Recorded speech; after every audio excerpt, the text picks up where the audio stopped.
3 to the power x plus 3 to the power x plus 3 to the power x plus by 2 to x plus 2 to x 2 to x is equal to 3. Find x.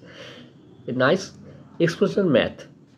We have to do 3 to the power x plus 3 to the power x plus 3 to the power x plus 3 to the power x whole by 2 to the power x plus 2 to the power x plus 2 to the power x is equal to 3. That is, there is 4 term, 4 into 3 to the power x by, here is 3 term, 3 into 2 to the power x is equal to 3.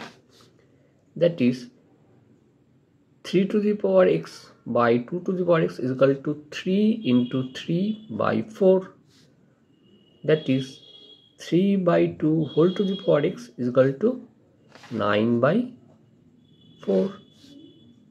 That is, 3 by 2 whole to the power x is equal to 3 square by 2 square. That is, 3 by 2 whole to the power x is equal to 3 by 2 whole to the power 2. Therefore, we can write x is equal to 2. This is the answer.